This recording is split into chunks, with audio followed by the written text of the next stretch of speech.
This is another strange win. I'm not complaining by any means necessary about this win, because 2 points is 2 points this year in the North Division, and I am very, very happy that the Jets got it and played a pretty good game for most of the part. But again, this is just one of those games where the Jets, for the most part of the game, didn't feel like they were going to hold out to win. I just didn't like a lot of the play, not because it was bad, just because Montreal was just so on fire tonight in a lot of different areas in the game.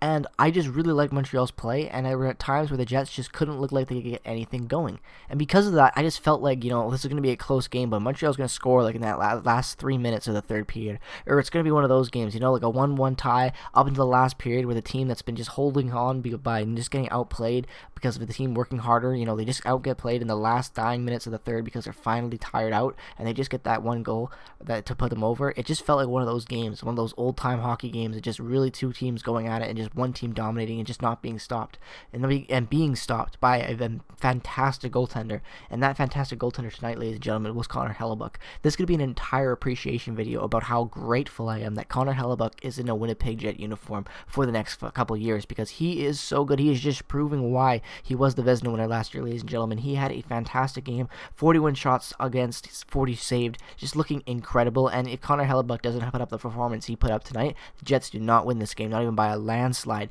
They were so good. They were outshot by 21 shots. Obviously, they were doubled in shots. It was ridiculous. At times, the Jets went on almost period runs where they were completely outscored, getting only up to 3 shots on net. They just looked like a bad team at times, not able to get anything going. They had not that best of a puck possession, and when they did get the puck possession, they were able to get some good offensive opportunities, but again, being 1-2 shots, just not being a very sharp team at all, and they just did not look like they were ready and came out to play. While Montreal, on the other hand, they looked like a team hungry to snap a losing streak and were on the ball from the puck drop in the first period, and were on the puck for basically almost like that the entire game, and they played a very good game. Montreal fans, I said this in the last game, you guys are really playing good, and I hate to say it, but although you're losing the games, and I know it sucks, be very patient, because I guarantee you in the next game is going to be different for you. You looked very, very good today, improved off of what was already improved play from your last game against the Jets, and this was a good 2-game series, and I think your team is going to take a lot away from this moving forward as a new team with a new head coach and a new assistant coach. So I just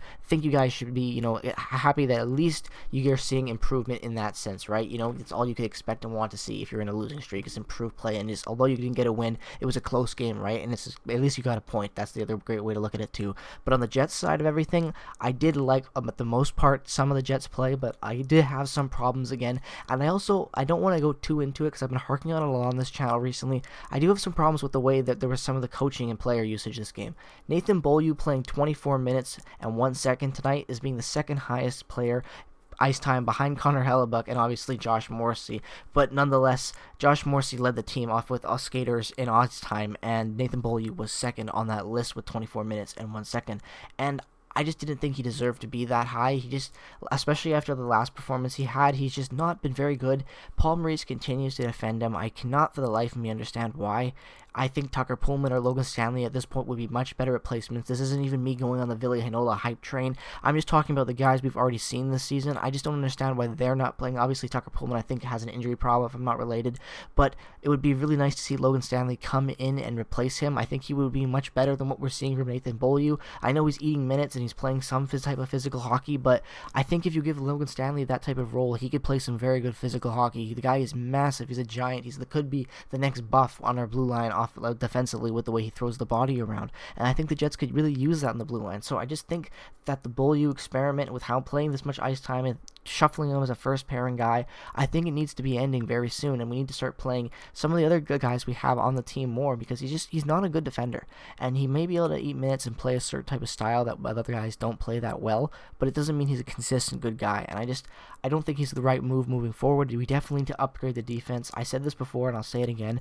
The Jets aren't a cup contending team. I say that because I don't believe in the defense, and when you look at the defensive matchups they'd have to play in teams potentially in Vegas and even in Tampa Bay in the finals potentially and whatnot, they're just way better defensively structured teams in the States right now, in those divisions down there in the South, and if we met up with them in the playoffs, they would expose our terrible defense. Maybe they would be able to hold out for some games and force it, but it would be so close, and the offense would have to do so much, and that's so much stress and weight on Connor Hellebuyck's shoulders as well, and I don't want to see that be our type of playoff run. If the Jets want to be a good team, they're going to have to find a way to upgrade the defensive core. I'm going to make some videos talking about that in the future, but I think that that's going to be something we're going to to have to start to look at, because the defensive core has a lot of holes in it, and although they're playing great hockey right now, it's good against the northern teams and they're starting to dominate more. I'm not saying that the Jets are bad, but I think the defensive core would be the weakest point of the team moving forward into the playoffs, and I think there could be very exposed. I think there could be problems with the team potentially in the playoffs with the current defensive core. That's just my opinion. You're allowed to differ, but let me know your thoughts down on that topic in the comment section below.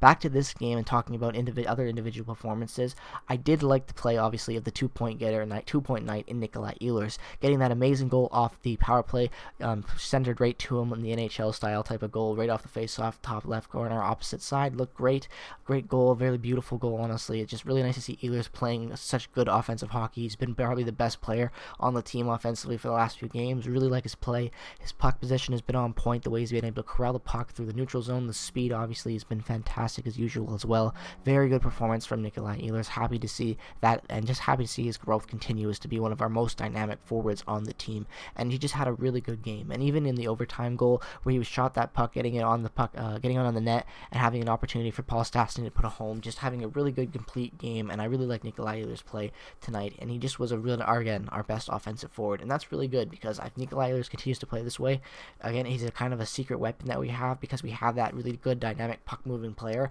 And I think the more he plays with Kyle Connor, the depth, and is really going to harken back to some of that chemistry with Paul Stastny. I think it could be really good for those two finishers and the way that they play the game. So looking forward for some of that. Still happy with that way that game went for those guys. The top six looked pretty good for most of the game. Obviously some iffy plays in my opinion from Blake Wheeler at moments with his speed and whatnot, but again, I'm not harking on the guy because he's playing fantastic games. Just things to look at to see if it's going to become a problem. It didn't become a problem this game. He just played pretty good hockey for the most part, in my opinion. He didn't play like Beaulieu at times where he just looked gassed, out of the play, and outmatched, and that's how he looked at for a lot of the game, in my opinion. Not horrible, but again, I just think that, with the way he's playing, even pulling him out for a game and giving him a break could be good for him moving forward. He's not, maybe to give him time to rest because he's playing such an increased role at a role he didn't expect. You got to realize for Beaulieu as well, and I understand this as a hockey player and what it is on him. I don't think he's trash because he's a horrible hockey player. He's been good for us as a third pairing guy, and I think that's what he expected to be coming into this year, but he just had such of a big role put on him, and he's never played like this before at the NHL at this level.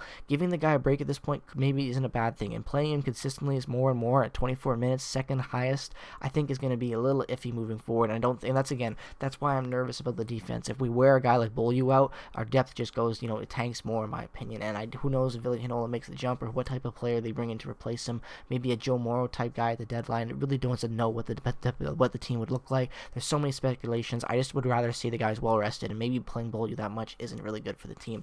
But other than that, again, the way that the Jets offense was, they just didn't look horrible. They just couldn't get really anything going. Montreal was just really good tonight. There was a really good team in general, and like I said, Montreal fans, I think it's going to be good for you guys moving forward. I've definitely seen a lot of improvement for your game, and in the Jets side of things, I've seen improvement as well, but some concerning areas nonetheless. Just happy to get the 2 points out of these two games, and looking forward to the next run of games coming up soon. Let me know all your thoughts down in the comment section below on this game. If you're a Montreal fan, what you thought was the improvements. If the Jets fans, what you might be more concerned about from this game moving forward, what you thought was great. Tell me how happy you are Connor Hellebuyck is a Winnipeg Jet. Thank you so much for watching this video. If you're a fan of hockey, regardless of the team you root for, definitely consider dropping a subscription. It would mean the world to me. It does help the channel grow, and I really do appreciate your support as we're on that road to 1K subscribers. Peace, love, and positivity as always, ladies and gentlemen. I will see you guys in the next video. Bye-bye.